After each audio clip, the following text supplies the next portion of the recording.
It's wonderful to see you all again. I've got an extraordinary tale to tell you today.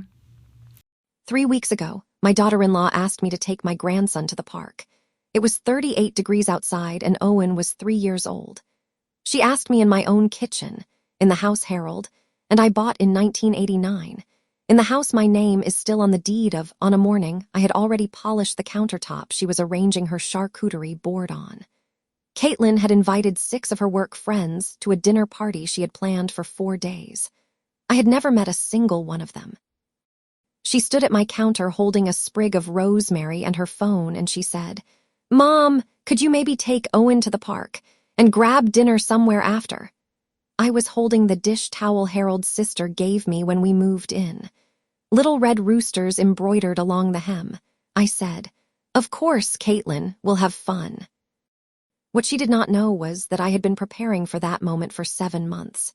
Behind Harold's watch collection in my bedroom closet sat a manila envelope she had never opened. Inside, a property deed in my name only, 14 months of expense records, 18 pages of printed screenshots, and a typed financial summary with a number underlined at the bottom. I had a spiral black notebook with 47 dated entries. I had a digital voice recorder I purchased at Staples for $39, and I had an elder law attorney named Patricia Shields who had reviewed my materials for 38 minutes and said, "I have never seen documentation this complete from a non-attorney. But for you to understand how I got there, I need to take you back." Before I go on, if this story hits close to home, take a moment to like and subscribe. Drop your location and the time in the comments. I want to know where you are listening from. Now let me take you back to January of 2023, because this story did not start at the dinner party. It was January 17th, 2023. I was finishing the breakfast dishes at 8:17 in the morning. Harold's old kitchen radio was playing a Johnny Cash song I have always loved. Kevin called with that particular tightness in his voice he gets when he needs something. "Mom," he said, "Caitlin and I are in a bad spot. Our lease is up in February and the new rent is $1,800 a month. We can't swing it." I dried my hands on the red rooster dish towel. "Come home," I said. "There's room." Kevin went quiet. "Are you sure, Moms? We don't want to put you out." "You won't put me out," I said. "You're my family." I meant every word.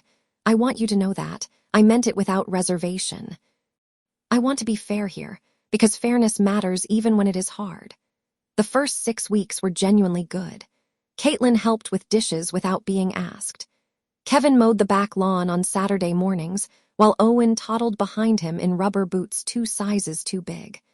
I made pot roast on Sunday evenings, and we ate together at the dining room table, the one Harold built himself from red oak planks he bought at Menards in 1993. That table has 7 scratches I can name by the stories behind them. Kevin's 7th birthday, Harold and the pipe wrench, the night I stayed up until 2 in the morning on year-end tax work, 7 scratches, 30 years of living. I set the table with Harold's good plates, and I felt something I had not felt since Harold died 4 years earlier. I felt like the house was full again. But I am going to tell you something I have learned since then. When you open your home to people in a crisis, the gratitude lasts exactly as long as the crisis feels urgent to them. The moment they feel settled, something shifts. It is subtle at first. You almost miss it. But if you have been keeping books for 31 years, you notice ledger errors before anyone else does. What I noticed that March afternoon in Harold's study was not subtle at all. The first thing Caitlin moved was Harold's desk. This was March 14th, 2023, 6 weeks after they arrived. Harold had a small study at the back of the house, a 9-by-11 room with a window that faced the backyard maple tree. He used to sit in there on Sunday mornings with black coffee and the newspaper, even after we got tablets, because he liked the ritual of it. The desk was an Oak Partners desk he found at an estate sale in 1997. It weighed close to 200 pounds. Harold and 2 friends spent an entire Saturday getting it through the door. He stripped it and restained it himself, a warm walnut color. The brass drawer pulls were original hardware from 1921. Harold called it the Beast, and he loved every inch of it. That desk is the first object in this story that had a history. It will not be the last. One afternoon, I came home from my Tuesday bridge club to find Harold's desk in the garage. Not wrapped, not covered, pushed against the wall between the leaf blower and the snow shovel with a cardboard box on top of it. Caitlin had set up a treadmill and a 2-monitor desk in Harold's study. She looked up from her laptop when I appeared in the doorway. "Oh, Mom, I was going to tell you. We needed space for work-from-home days and the treadmill was taking up our bedroom. I hope that's okay." She smiled when she said it. That particular smile, the one that lands like a closed door. "The desk is in the garage if you want it." I stood in the doorway looking at her monitors glowing where Harold's bookshelves had been. "It's fine, Caitlin," I said, and I went to make coffee. That evening I went to the garage and I looked at Harold's desk for a long time. The brass drawer pulls caught the single overhead bulb. Someone had set a bag of potting soil on the corner. I moved it off. I ran my hand along the top where Harold used to rest his coffee cup. I did not cry. That is not the story I am telling, but I said something as I stood there. I said, clearly, "I wish you had asked me first, Caitlin. That desk matters to me." She had been in the kitchen doorway. She said, "Oh, of course, Mom. Kevin will move it back this weekend." Harold's desk stayed in the garage. That was stage 1. A polite request, a lip service answer, and nothing changed. The 31-year bookkeeper part of me had begun keeping a different kind of ledger. The kitchen was next. Caitlin reorganized the cabinets in April. She said it was more intuitive. My percolator, the one Harold gave me for our 30th anniversary in 2018, with the little red enamel handle, was moved to the top shelf, the one requiring the step stool. A Nespresso machine from their apartment took its place on the counter. "You'll love it, Mom, I promise. The pods are so easy." I said nothing. I got the step stool 3 times that week. On April 22nd, I asked firmly if the percolator could come back down to the counter where it belonged. Caitlin said, "Of course," and did nothing.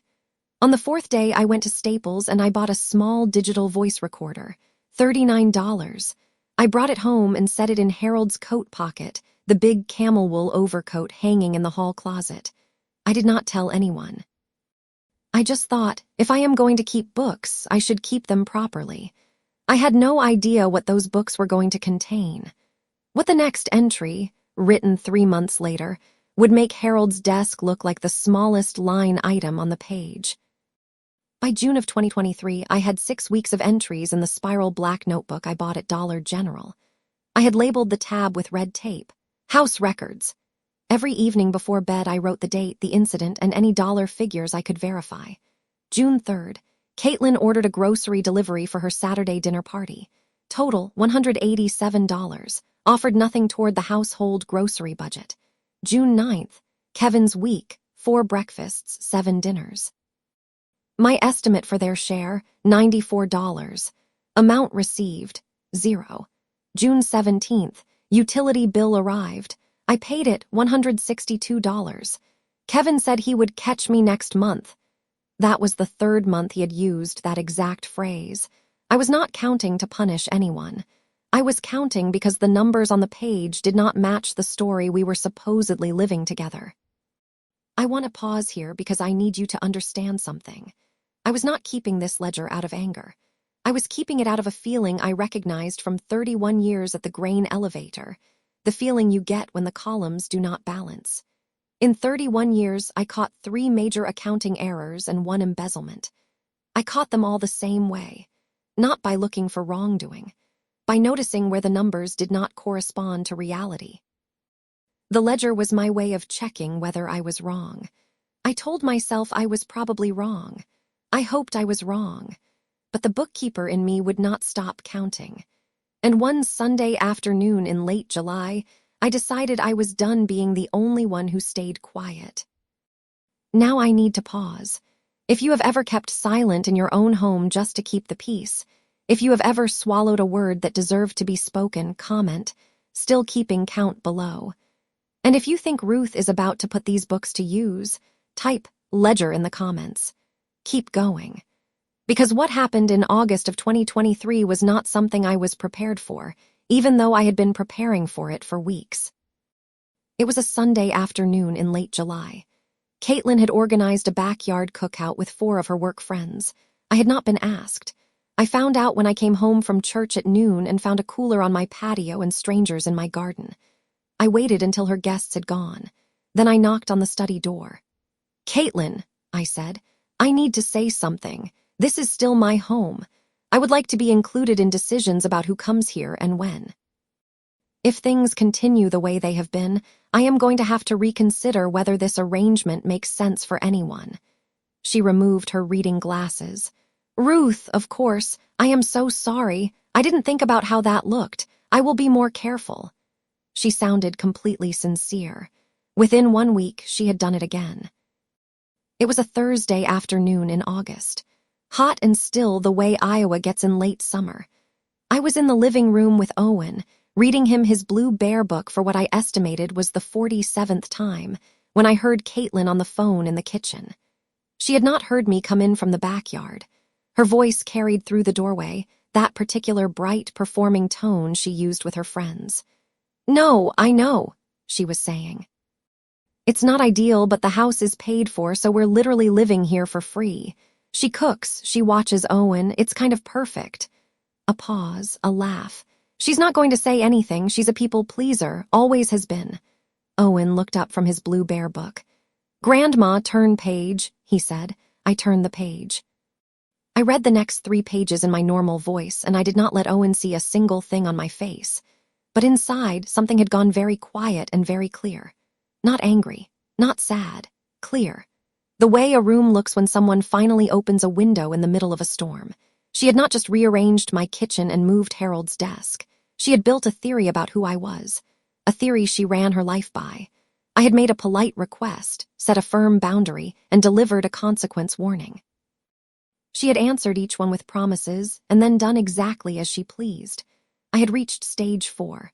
From that afternoon forward, whenever I heard Caitlin's voice carry through the kitchen doorway, I would slip the recorder out of Harold's coat pocket, hold it quietly at my side, and stand just inside the hallway where the opening to the kitchen was clear.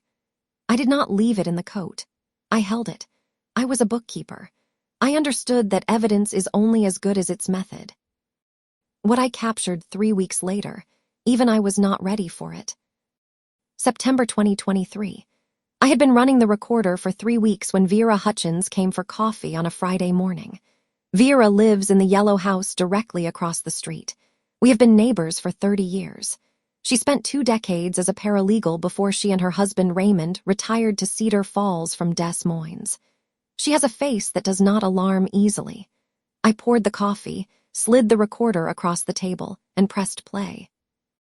Vera listened for 11 minutes without speaking. When it ended, she set her mug down and looked at me the way she used to look at legal documents she was deciding whether to process. "Ruth," she said, "you have been doing your bookkeeping again." "I have," I said. "And the house," she said, "still in your name." "Harold and I bought it in 1989, I said. "The deed has only ever had our names on it." I want to tell you what was on that recorder. In 3 weeks, I had captured 7 conversations between Caitlin and people on the phone. In 4 of them, she referred to the house as our place. In 2, she told her sister they were basically living rent-free and using the savings to finally build up some capital. In 1 conversation, she said, and I am going to say these words exactly, "Kevin's mom isn't going to be here forever, you know, and the house is paid off. There are options." I transcribed that last one into the notebook in slow, careful block letters, the way I used to write account numbers at the elevator. Then I underlined the words, "There are options," with a red pen.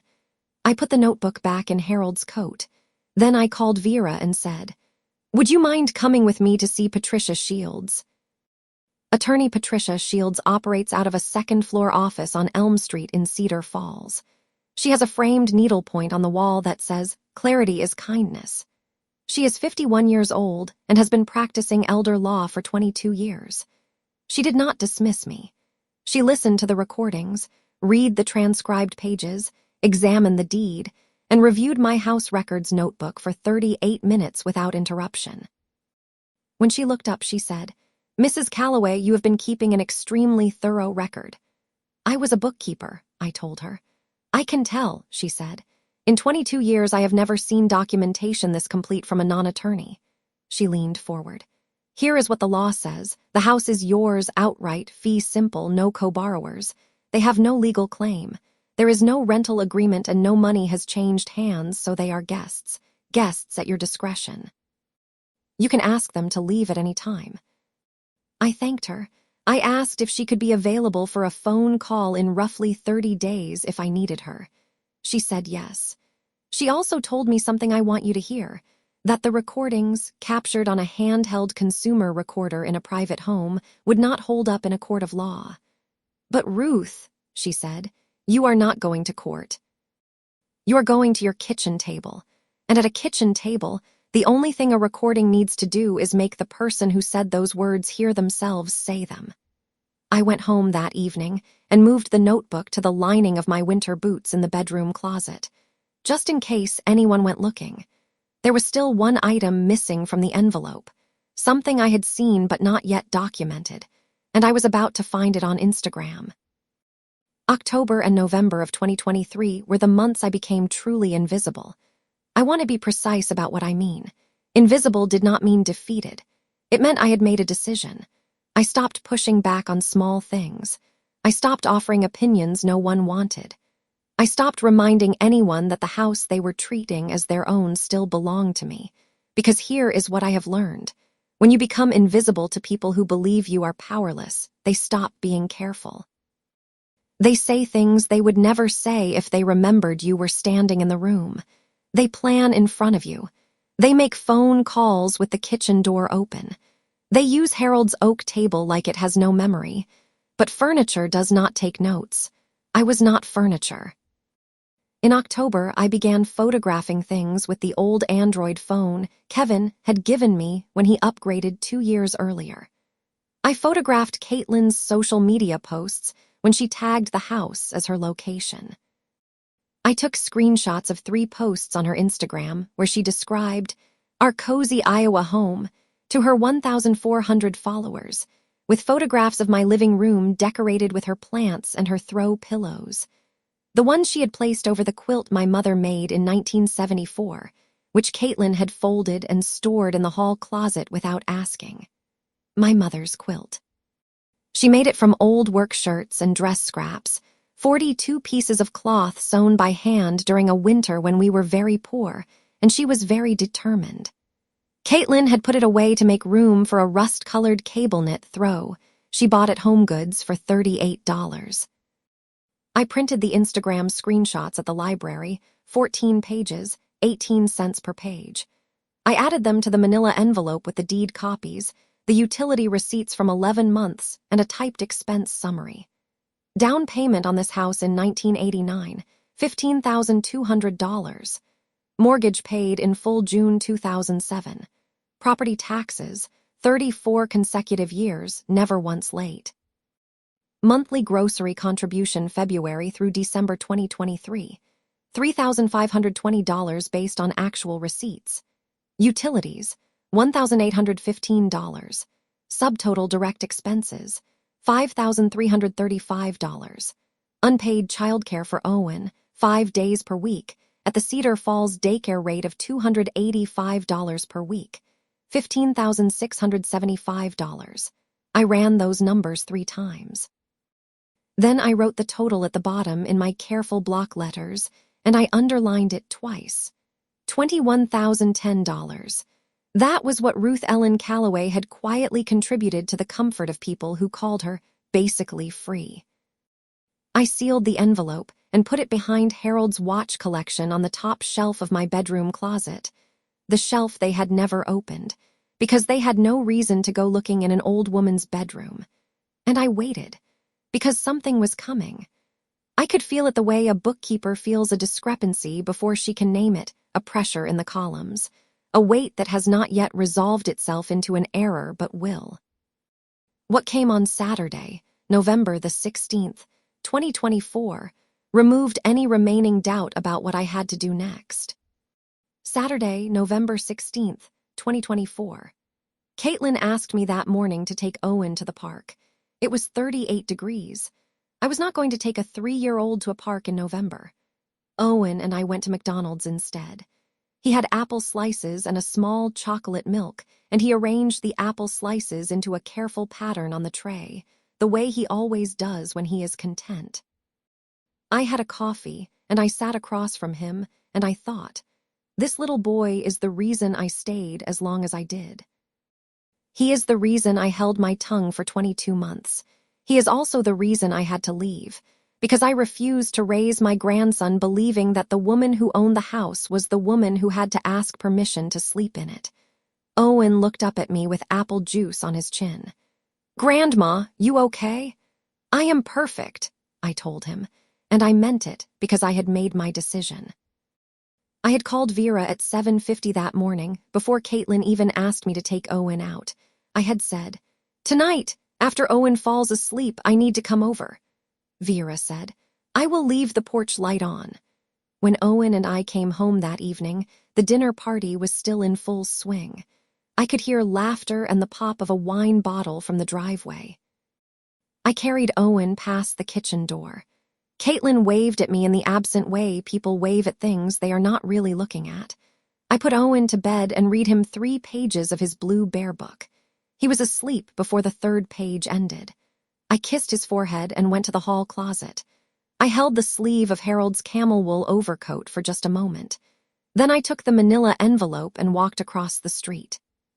We sat at Vera's kitchen table from 9:15 that night until 1:15 midnight. I spread the full contents of the envelope in front of her, the deed copies, the expense summary, the house records notebook, the printed screenshots, the recorder transcripts. Vera read everything in order, the way she used to work through a legal file. When she finished, she looked at me over her reading glasses. "Ruth," she said, "what do you want to happen?" I had thought about that question for a long time. "I want Kevin to know the truth," I said. "I want Caitlin to understand that this house is not hers, and I want my mother's quilt back." Vera was quiet. "And the rest?" I thought of Owen arranging his apple slices. "I want to see my grandson without Caitlin controlling when and how." Vera called Patricia Shields the next morning. Patricia confirmed everything from October. The house was mine, they had no legal standing, and I could issue a 30-day written notice to vacate. There was one task remaining before I sent that notice. I needed Kevin to hear the recordings, not to cause him pain. Because my son deserved to know what had been said inside his childhood home by the woman he loved and trusted. But what Kevin was going to confess when he heard them, that, even after 14 months of preparing, I had not fully braced for. And what happened 48 hours later at my kitchen table would change everything. Monday morning, December 2nd, 2024. Caitlin had a 7:30 aerobics class and was gone from the house by 7:10. Kevin worked from home on Mondays and came downstairs at 8:00 in his coffee cup and laptop routine. Owen was still asleep.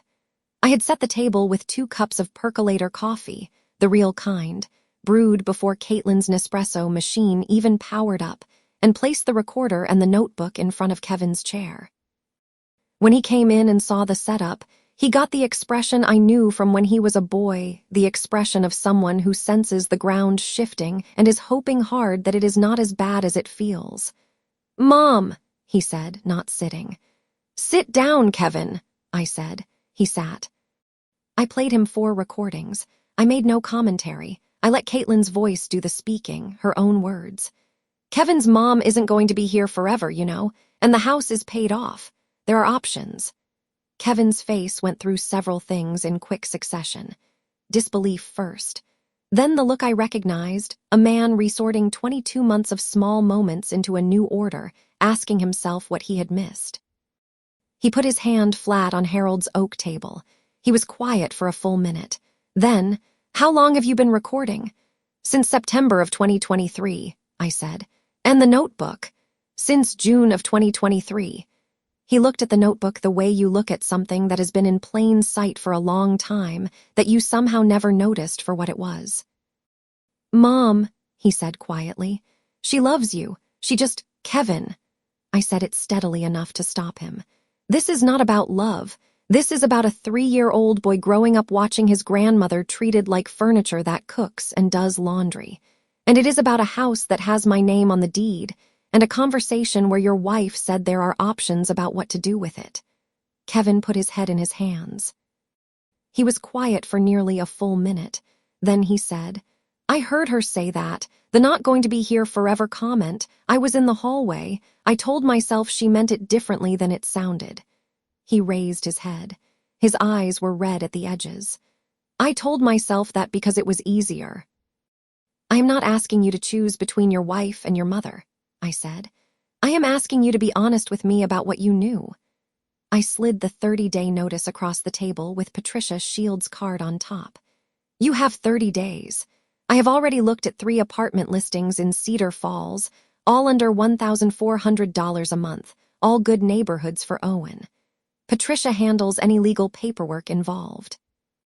Kevin looked at the notice for a long time, then he looked up at me. You planned all of this. I did, I said. I was a bookkeeper for 31 years. I know how to prepare a report. He nodded the slow nod of someone who has nothing left to say. Then we both heard the front door unlock. It was 9:44. Caitlin was home early. Caitlin stepped into the kitchen and saw Kevin at the table, saw me standing with my coffee cup, saw the recorder and the notebook between us. She looked at all 3 objects and then at me, and her face ran through a quick private calculation. What's going on? Kevin said. Sit down, Kate. She sat. He played her the recordings, her own voice, her own words in her own kitchen. She's a people pleaser. She's not going to say anything. Kevin's mom isn't going to be here forever. And the house is paid off. There are options. She listened to all 4 clips without speaking. Round 1, she denied meaning it the way it sounded. Ruth, I was venting. You know how it is with girlfriends, you say things you don't actually mean. I would never. I love this house, and I love you. She reached across the table toward me. I said, I know you love this house, Caitlin. That is exactly the problem. Her hand stopped halfway.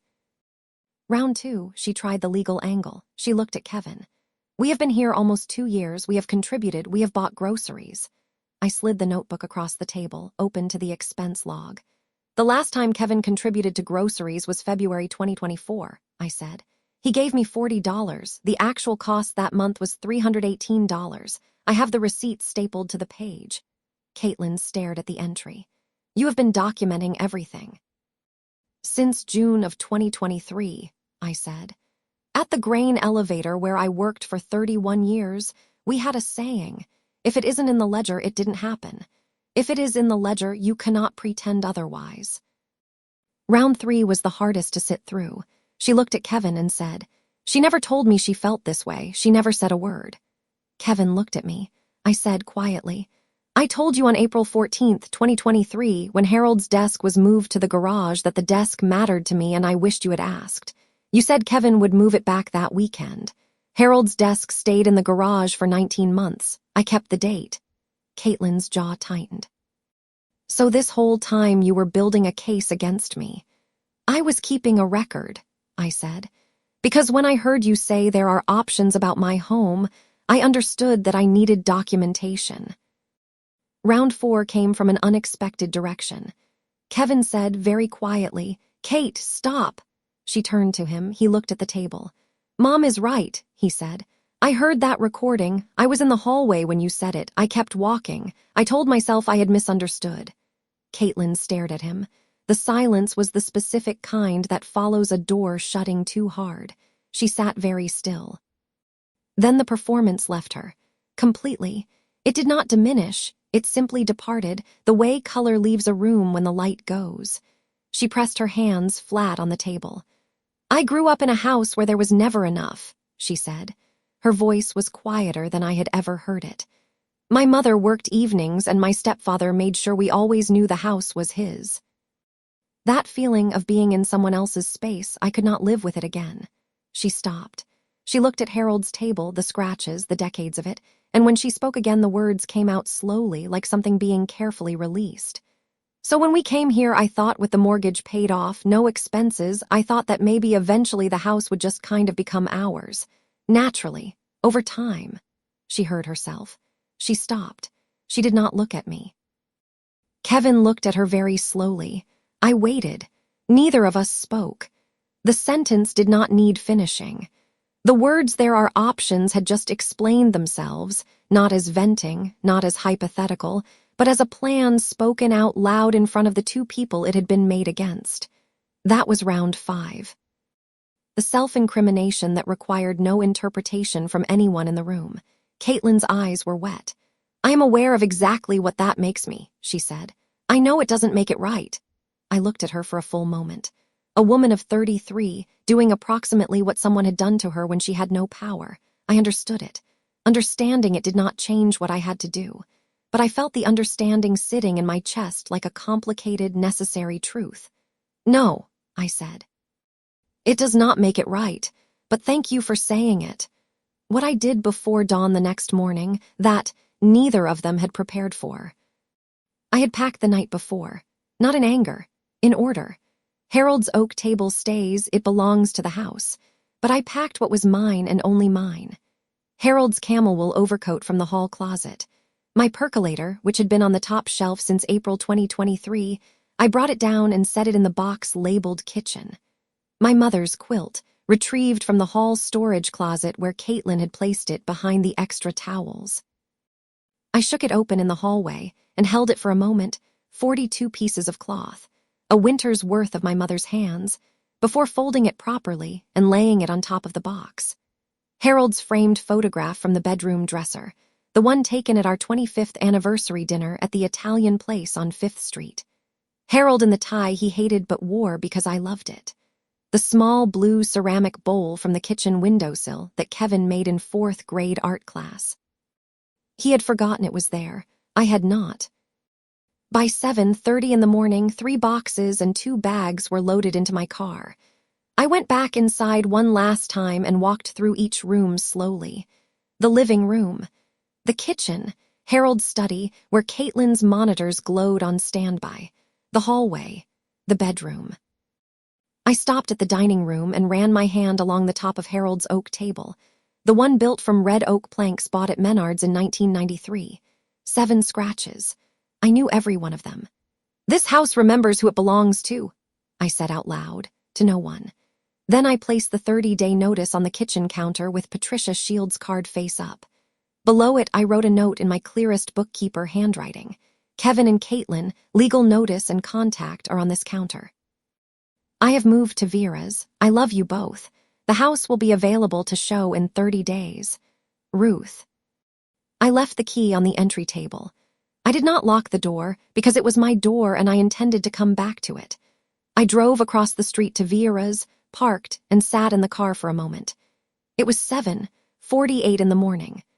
The maple tree in the backyard of my house, was bare for December but still standing, the same maple Harold used to look at from his study window on Sunday mornings.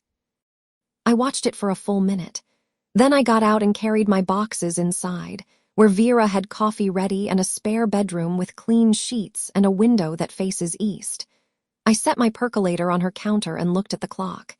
It was 7:51. 45 minutes later, something happened at my house that I was not there to see. Kevin told me everything 3 days afterward, sitting at Vera's kitchen table. By 11:00 that morning, my phone had 9 missed calls, 6 from Kevin, 3 from Caitlin. By 2:00 in the afternoon, 14 missed calls from Kevin, 8 from Caitlin, 1 from an unrecognized number. By evening, 27 missed calls total, 11 text messages from Kevin, and a voicemail from Caitlin that I did not play until the next morning when Vera and I listened to it together over our second cup of coffee. The voicemail was 4 minutes and 18 seconds long. Caitlin's voice was completely different on it. The performance was gone, and what remained was something younger and more honest than anything I had heard from her in 22 months. "Ruth, I know I don't have any right to ask you for anything right now, but what you said at the table about your mother's quilt, about Harold's desk, I didn't think about what those things meant to you. I honestly didn't. Kevin slept on the couch last night. I think that's fair. And I think I need to be honest with Owen about why Grandma isn't in the house right now. He deserves to know, and so do you." I listened to it twice. I did not call back, not yet. I was not ready to be merciful at 8:30 in the morning, 2 days after carrying 3 boxes out of my own house. Vera said, very practically, "You can give grace without giving ground, Ruth." I wrote that down in a new blue notebook I had bought at Dollar General the day before I moved out. The first page said at the top, in careful block letters, "What comes next?" On Thursday, Kevin came to Vera's door. He stood on the porch with his hands in his jacket pockets, looking like the 12-year-old he had been when Harold first brought home those red oak planks from Menards. He told me what happened when he and Caitlin came home to the house that Tuesday evening. Caitlin had walked in first. She looked at the living room and slowed. She went to the kitchen. The percolator bracket on the counter was empty. She checked the hall closet. Harold's coat was gone. She went to the bedroom. The anniversary photograph was missing from the dresser. She picked up the note on the counter and read it. She set it back down. She picked up the property deed beneath it. She stood at the kitchen counter for a long time, holding the deed, not speaking. Kevin said she looked like someone reading a document they had always known existed but had never fully believed was real. Then she sat down on the kitchen floor and put her face in her hands. Kevin said she stayed there for about 3 minutes. Then she looked up and said, very quietly, "I knew this was her house. I always knew." Kevin told me later those were her exact words. He had not prompted them. She had not been defending herself. She had simply said the thing that was true. He did not know what to say to that, so he sat down on the kitchen floor beside her. We sat together at Vera's table for 2 hours and worked out 4 numbered conditions. 1. An apartment secured by January 15th, 2025, with Kevin coordinating every detail of the move, including professional movers for all heavy items. 2. Harold's desk returned to the study by 2 people with a furniture dolly before the last box left the house. 3. The $21,010 in documented household contributions repaid on a structured schedule.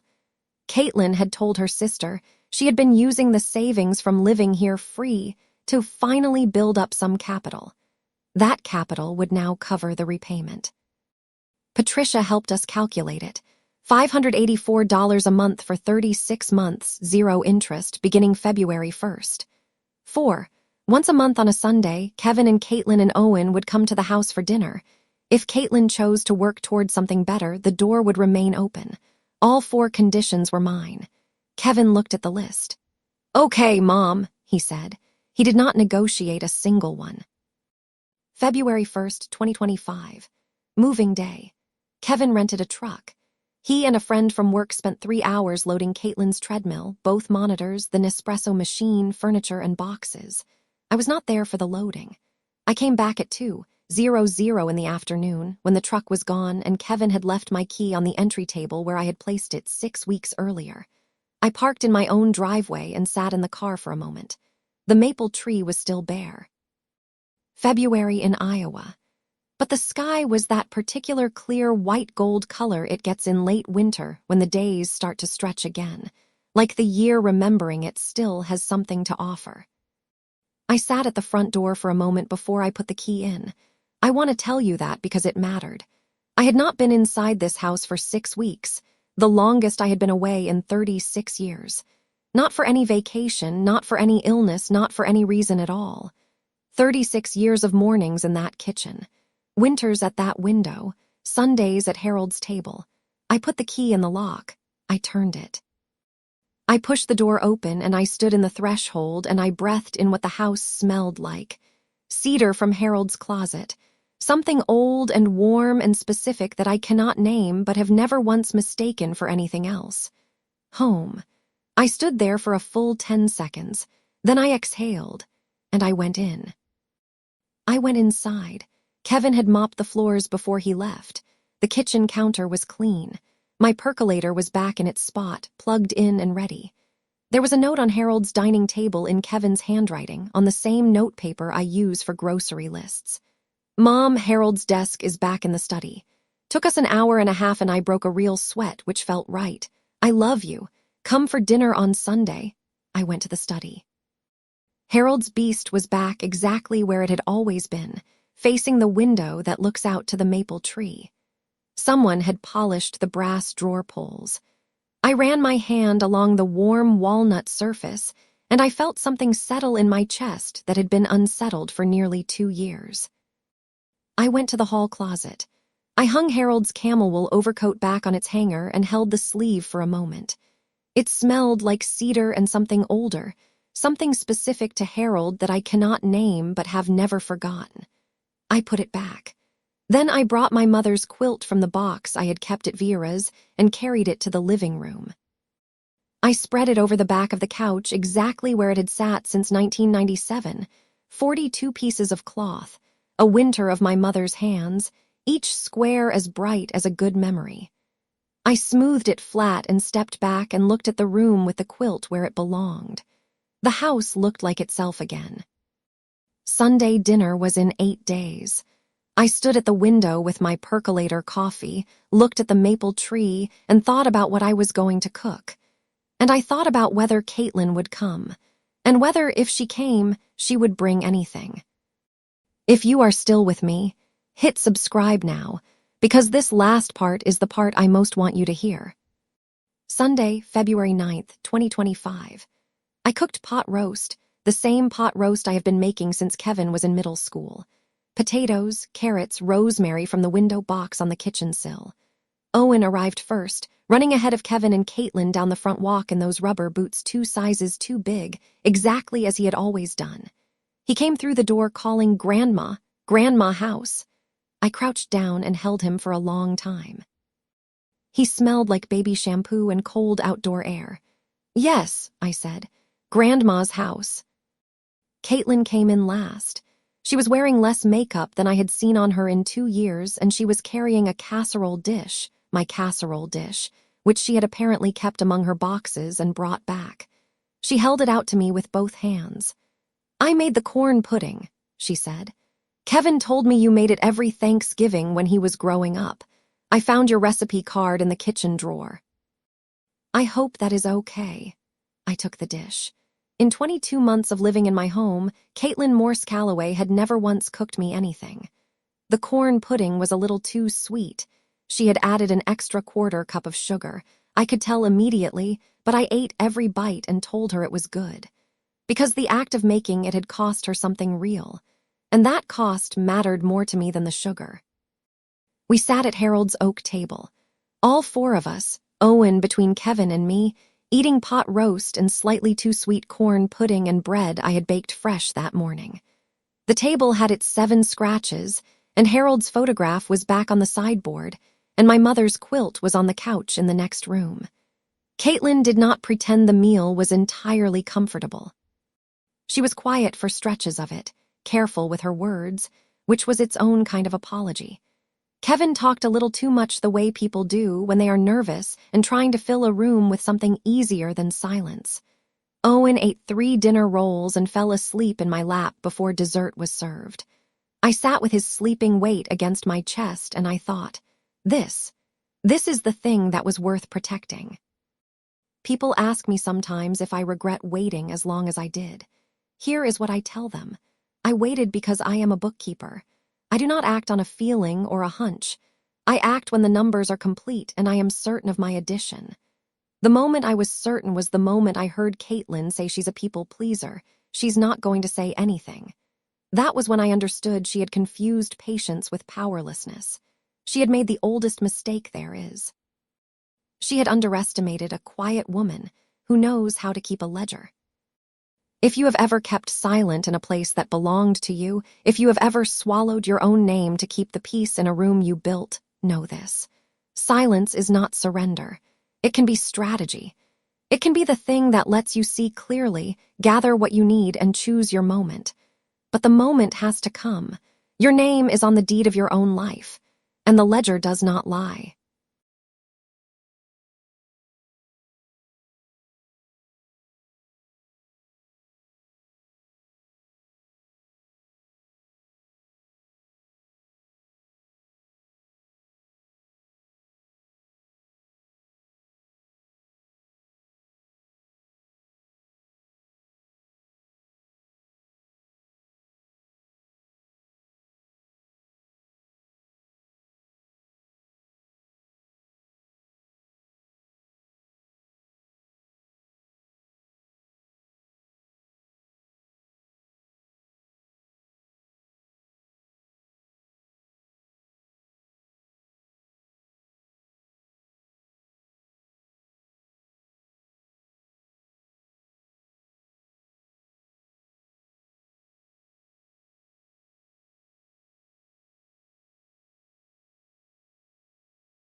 I hope you enjoyed this tale.